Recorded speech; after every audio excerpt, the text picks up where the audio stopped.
Top Eksekutif kembali hadir di harapan Anda bersama saya Andini Effendi, dan di penghujung pekan ini kami akan menghadirkan profil Top Eksekutif Svida Alisahbana. Inilah Top Eksekutif selengkapnya.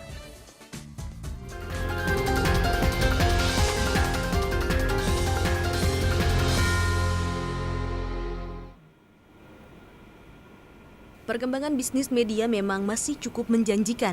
Namun lain halnya dengan media cetak. Ketika era digital makin marak, keberadaan media cetak makin terancam.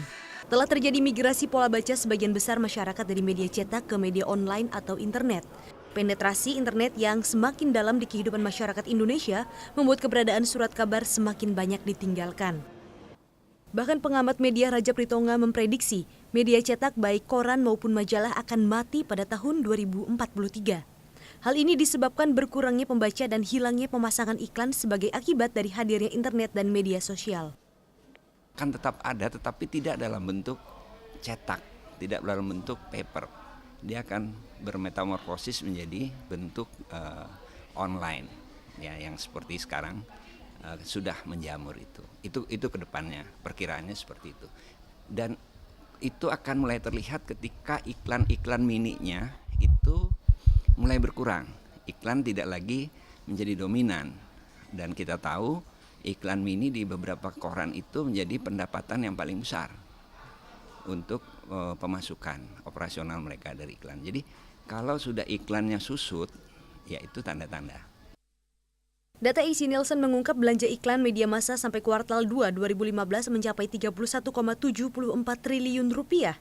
Jumlah ini hanya menunjukkan pertumbuhan sebesar 6% dibandingkan kuartal 2 tahun lalu yang mencapai 29,82 triliun rupiah. Pertumbuhan iklan surat kabar jauh lebih buruk. Data IC Nielsen menunjukkan belanja iklan surat kabar di kuartal 2 2015 mencapai 8,23 triliun rupiah. Jumlah ini menunjukkan penurunan 4% dibandingkan kuartal 2 2014 yang mencapai 8,59 triliun rupiah. Hal ini menunjukkan pengiklanan kini mulai melirik platform digital untuk memasang iklannya. Di tengah gempuran tumbuhnya platform baru, salah satu grup media cetak yang cukup sukses kini mulai beradaptasi dan mengembangkan sektor bisnis baru. Femina Group kini sukses mengembangkan bisnisnya ke event organizer. Indonesia Fashion Week salah satunya dan pagelaran busana lainnya. Pengembangan bisnis ini semata-mata untuk dapat terus merangkul para pembacanya dan menyajikan sesuatu yang berbeda dalam menikmati informasi yang berkualitas. Dengan berbagai pengembangan bisnisnya, kini Femina tak hanya mampu bertahan di industri media, namun bisa mengembangkan peluang bisnis lain yang mampu memberikan pengaruh terhadap bisnis media di tanah air. Tim Liputan Metro TV. Media cetak menjadi bisnis yang mulai terancam keberadaannya di era digital. Tak heran jika dari tahun ke tahun jumlah produk koran dan majalah kian berkurang. Bagaimanakah strategi Femina Group bertahan di tengah gempuran era digital? Sebelum kita tayangkan perbincangan dengan CEO Femina Group Svida Alisahbana, kita lihat dulu diagram perkembangan bisnis media cetak berikut ini. Di mana kalau kita lihat di sini, ini dari tahun 2012 ke tahun 2013 saja turun 4,48% begitu. Dan ini terus menurun trennya karena sebelumnya kalau kita ingat di era tahun 2001 itu lebih banyak jumlah media cetaknya. Lihat di sini angkanya 1.881. 2014 hanya 567 buah. Kita lihat lagi di data berikutnya, di mana saat ini selain media cetak yang grup-grup besarnya yang ada saat ini seperti Jawa Pos, kemudian juga Kompas Gramedia, Femina Group. Di sini ada 11 majalahnya yang ada di bawahnya, dan di bawahnya sampai ke-12 ini ada Media Indonesia. Kalau kita lihat dari Femina Group sendiri, dari sejak tahun 72 sebenarnya grup ini sudah berdiri, dimulai dari majalah Femina, kemudian sampai saat ini ada sekitar 11 majalah yang ada di bawahnya, baik itu majalah yang asli milik Indonesia maupun juga ada yang saduran begitu, meskipun tidak begitu banyak. Dan jumlah pembacanya cukup besar, ini ada 40 juta. Dan kita lihat lagi bagaimana strategi dari Femina Group di sini untuk tetap melangsungkan bisnis media cetaknya begitu dari mulai pembacanya saja. Demografi pembaca untuk Femina Group sendiri ini ada 5,4 juta pembaca. Untuk pembaca bertema remaja itu ada sekitar 1 juta pembaca. Kemudian juga ada seperti event seperti Jakarta Fashion Week di sini yang merupakan salah satu produk yang juga diunggulkan dari Femina Group. Ada sekitar 25.000 pengunjung per harinya untuk acara tahunan ini. Kita lihat lagi di data berikutnya. terkait dengan bagaimana platform dari media Femina Group selain juga merambah ke digital, juga ke sosial media dan juga events dan acara itu seperti misalnya juga membangun komunitas. Komunitas-komunitas inilah yang memajukan bisnis dari Media Group sendiri karena setiap majalah mereka memiliki komunitasnya masing-masing dan itu terdiri dari komunitas misalnya pengusaha sampai juga komunitas pemasak dan dengan cara ini terus mempromosikan dan juga menggaungkan dari bisnis Femina Group sendiri. Dan Femina Group media yang telah berdiri dari tahun 72 ini terus bertransformasi mengikuti zaman dan kebutuhan pembacanya. Setelah era digital berkibar, Femina Group pun tak ketinggalan untuk mengembangkan platform baru dan menguatkan komunitas yang telah dibangun. Apa saja strategi bisnis yang disiapkan? Berikut adalah wawancara kami dengan Svida Alisabana, CEO Femina Group yang telah kami rekam sebelumnya. Svida Alisabana, welcome to Top Executive. Halo, terima kasih. Femina bertahan selama beberapa dekade begitu, termasuk di dalam era digital saat ini. Ya. Bagaimana bisa bertahan di era digital? Apakah orang-orang tuh masih pengen baca majalah? Kapanpun konten akan terus dicari kan. Jadi kontenlah yang hidup. Bagaimana platformnya? Ya itu sesuai dengan zaman. Itu ada evolusinya atau bahkan revolusi, terserah kita mau lihatnya dari mana. Dan bagaimana kita terus membuat relevan bagi wanita Indonesia. Dari beberapa produk yang ada dari Femina Group ini, mana yang sebenarnya masih menjadi favorit? Saya rasa semuanya, karena memang strategi dari Femina Group adalah memecah terhadap gaya hidup, terhadap kebutuhan dari komunitas Indonesia. Bergaya hidup sehat, menjadi orang tua yang baik, menjadi wanita yang progresif, dan bagaimanapun juga dalam sisi kita ini kan percepatan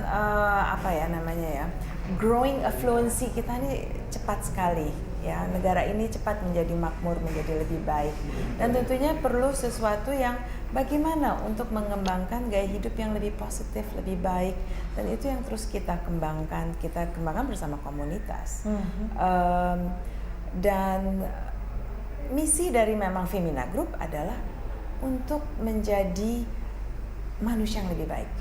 Apakah itu menjadi wanita yang modern, progresif, terbuka, berwawasan lebih luas.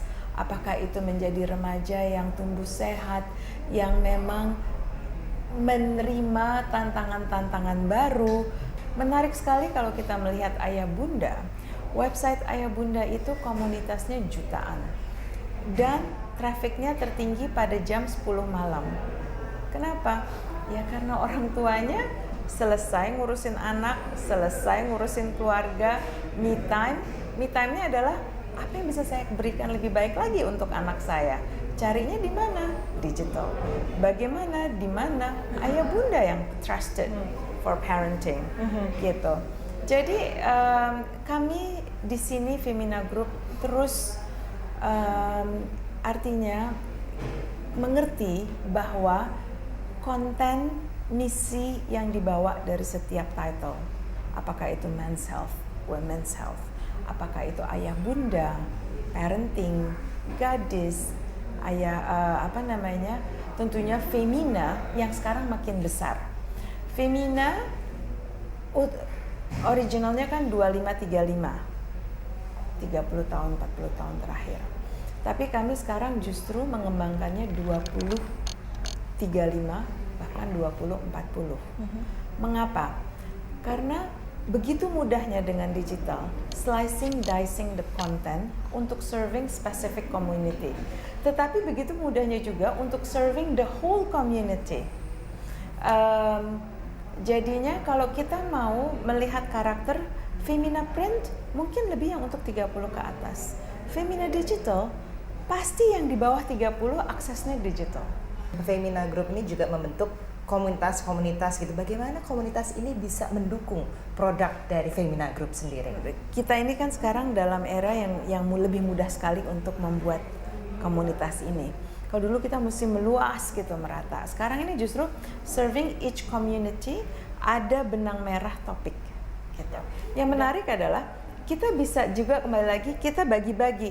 Ada komunitas yang baru startup, yang bisnisnya antara 0 sampai 200 juta rupiah, yang memang masih taraf bermimpi.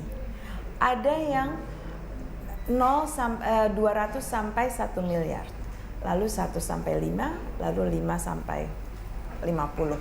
Udah habis 50 kita udah nggak tahu lagi, udah nggak mereka sudah di dunia lain. Nah, ketika kita bagi-bagi ini, kita membagi-bagi topik, membagi-bagi pembicaraan, membelah juga dalam perkembangannya, lomba-lombanya. Lomba wanita wirausaha lebih sering 0 to 1 billion rupiah. Lalu lomba wanita, lalu kita bekerja sama dengan Ernst & Young, justru yang antara 1 miliar sampai 10 miliar bisnisnya. Karena ini sudah dari tahun ke tahun, alumninya juga bertambah terus. Nah, itu yang terus menjadi komunitas menarik. Nah, grup jurnalisnya itu rajin ke Fashion Week all around the world. Penasaran dong, kok di sana